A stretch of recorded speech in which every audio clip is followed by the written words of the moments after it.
तो नमस्कार मित्रों, आज हम पढ़ेंगे पादप उत्तक एवं पादप हार्मोन। ये भी ग्रुप डी में पूछे जाने वाला एक मोस्ट इंपोर्टेंट टॉपिक है।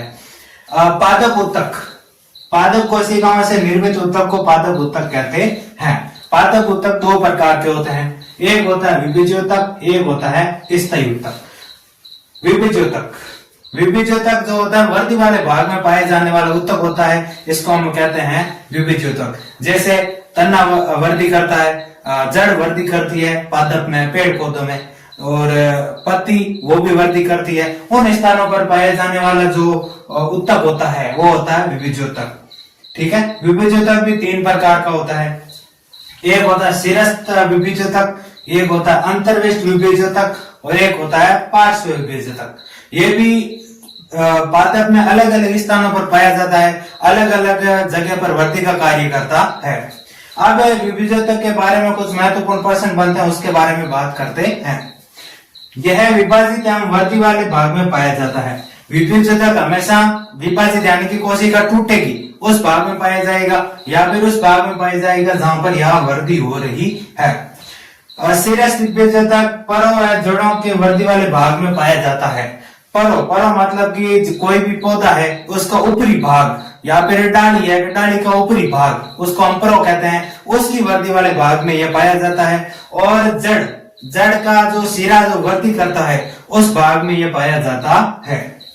पार्श्व विभिज्योतक तन्ने की वर्दी करता है, यानी कि यह तन्ने की वर्दी वाले भाग में पाया जाता है।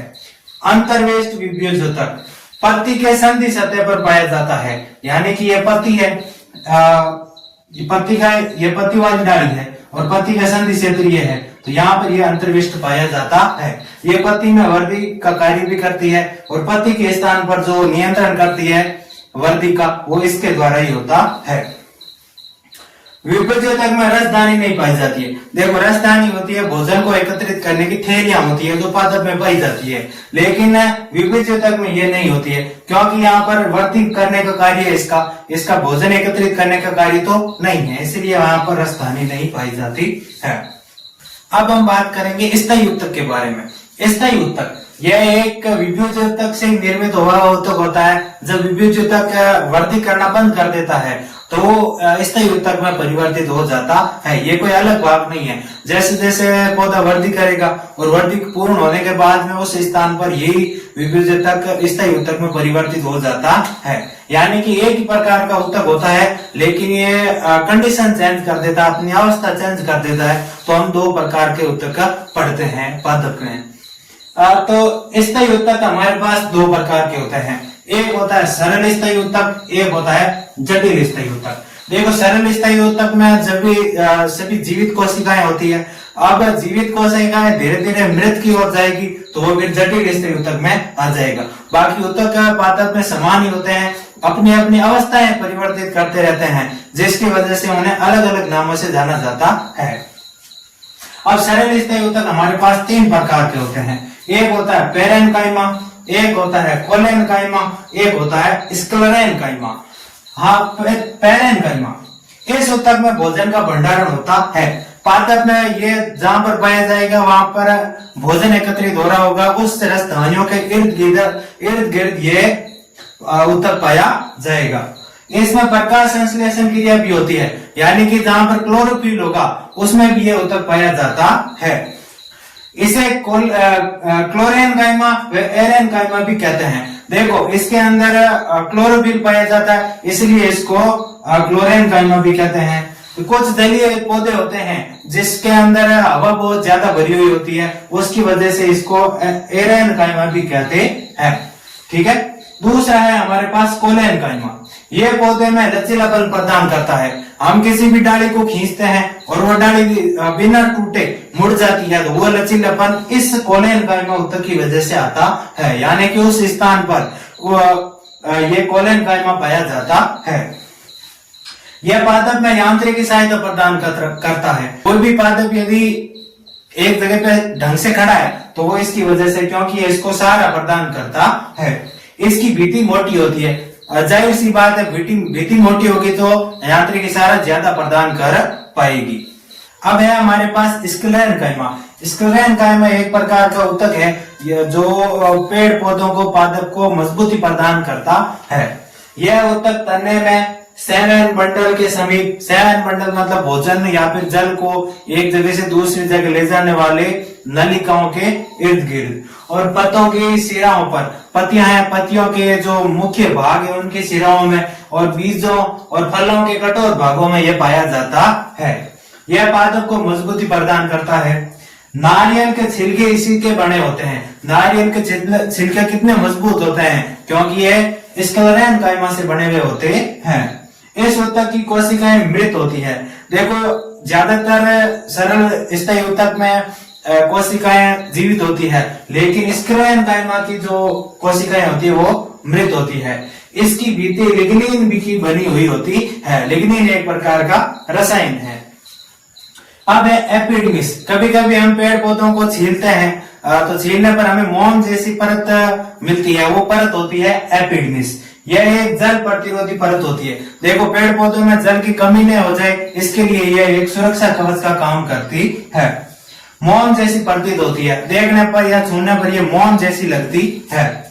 मरुस्थलीय पौधों की एपिडर्मिस की परत मोटी होती है। इसका कारण होता है मरुस्थल के पौधों में जल की मात्रा क्या होती है, कम होती है, और वो जल की मात्रा की हानि न हो जाए, इसलिए उनके पौधों में एपिडर्मिस की जो परत होती है वो मोटी होती है, ताकि जल की वहां से हानि न हो सके।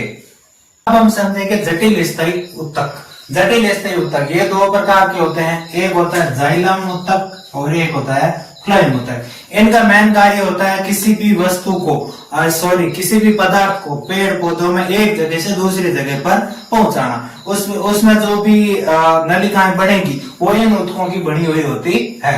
सबसे पहले है जाइलम ऊतक। यह जल व खनिज पदार्थों का वहन करता है।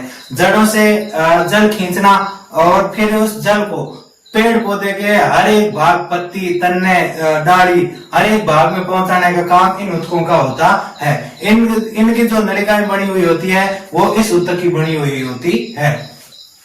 यह भोजन एकत्रित करने वाली रसधानियों को सहारा प्रदान करता है। पैरेन्काइमा जो कि भोजन एकत्रित करता है, उसके चारों तरफ भी जाइलम ऊतक कुछ मात्रा में पाया जाता है जो इसको सहारा प्रदान करता है। इसमें परिपक्व कोशिकाएं मृत होती है, यानी कि जो जल भेजने वाली नलिकाएं होती है उसके चारों तरफ ये ऊतक होता है, और बाहर का आवरण जो इस ऊतक का बना हुआ होगा उनमें जो कोशिकाएं होंगी वो मृत होगी। अगला है हमारे पास फ्लोएम।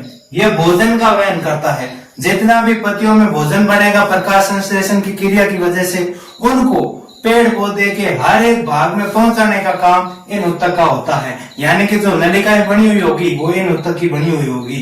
ठीक है। फ्लोएम रेशे को छोड़कर सभी कोशिकाएं जीवित होती है। यहाँ फ्लोएम रेशे फ्लोएम ऊतक का एक भाग है। इसके अलावा सभी कोशिकाएं उसमें जीवित होती है, जो कि यहाँ पर भोजन का वहन करने में सहायता प्रदान करती है। देखो वैसे तो इनके बारे में बहुत कुछ बाकी है, लेकिन एग्जाम में यही 4 इंपोर्टेंट क्वेश्चन बनते हैं कि भाई भोजन का वहन कौन करता है। भोजन का वहन करता है फ्लोएम, और जल और खनिज पदार्थ का वहन कौन करता है, वो करता है जाइलम, और इनके रस धान्यों को सहारा कौन प्रदान करता है, वो करता है जाइलम। तो इस प्रकार के यही प्रश्न बनते हैं जो इम्पोर्टेंट है, उन्हीं को समझेंगे तो हमारे लिए बेहतर होगा। अब हम बात करेंगे पादप हार्मोन के बारे में। देखो ये एक प्रकार का तो बड़ा टॉपिक है, लेकिन इतने ही प्रश्न यहाँ से बनते हैं जो ग्रुप डी में पूछे जाने हैं कि भाई पादप हार्मोन क्या होता है और पादप हार्मोन के प्रकारों के बारे में और उनके काम। इतना यहाँ से हमारा टॉपिक है और इतना ही बढ़ता है, लेकिन पढ़ने को तो इसमें बहुत कुछ है। पादप हार्मोन वह रसायन जो पादप में वृद्धि का नियंत्रण करते हैं, उन्हें कहते हैं पादप हार्मोन। यह एक प्रकार के रसायन होते हैं जो पादप में वृद्धि का काम करते हैं। यह 5 प्रकार के होते हैं और पांचों के अपने अपने अलग अलग काम है। कामों के बारे में यहाँ पर प्रश्न बनता है। पहला है हमारे पास ऑक्सिन। ऑक्सिन यह परों के अग्र भाग में बनता है। परो मतलब जो ऊपरी भाग है, पादप का ऊपरी भाग है जो नया निकल रहा है, नई कलिकाएं निकल रही है, उस भाग में ये बनता है, और इसके बाद में ये लंबाई में वृद्धि का कार्य करता है, पादप में वृद्धि का काम करता है। दूसरा है जिब्बेरेलिन। यह भी एक वृद्धि हार्मोन है, यह भी पादप में वृद्धि का काम करेगा। तीसरा है साइटोकाइनिन, यह कोशिका विभाजन में सहायता करता है। देखो पादप वृद्धि करेगा, वृद्धि करने के लिए कोशिका का अलग अलग या भागों में टूटना जरूरी है। ये टूटने में, कोशिका टूटने में यह सहायता करता है। यह फलों में, बीजों में ज्यादा मात्रा में पाया जाता है। एब्सिलिक अम्ल, वृद्धि का सहदमन करने वाला हार्मोन, यानी कि यदि कोई वृद्धि ज्यादा हो गई, वृद्धि को रोकने वाला हार्मोन हम इसे कह सकते हैं। या फिर पत्तियों को मुरझाना भी इसका ही काम है। पत्तियां मुरझाती है, मुरझाने के बाद में पादप से अलग होती है, तो वो इस हार्मोन की वजह से होती है, जिसका नाम है एब्सिलिक अम्ल। पांचवा हार्मोन है हमारे पास एथिलीन, फलों को पकाने वाला हार्मोन। जितने भी पादप पर फल लगेंगे वो फल इस हार्मोन की वजह से पकते हैं, और यह एक गैसीय हार्मोन है, मतलब कि इसकी अवस्था गैसीय अवस्था होती है।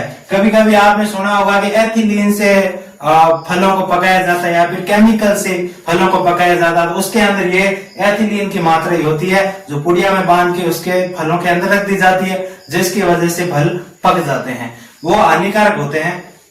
बाकी जो पादप में नेचुरल यानी प्राकृतिक रूप से पकाता है ये एथिलीन, तो वो पके हुए फल हमारे स्वास्थ्य के लिए अच्छे होते हैं। तो ये था हमारे पास पादप हार्मोन। पादप हार्मोन के बारे में इतना ही पूछा जाता है, ज्यादा ये वैसे तो ये बड़ा टॉपिक है, लेकिन इससे रिलेटेड इतने प्रश्न बंद है जो ग्रुप डी में पूछे जाने हैं।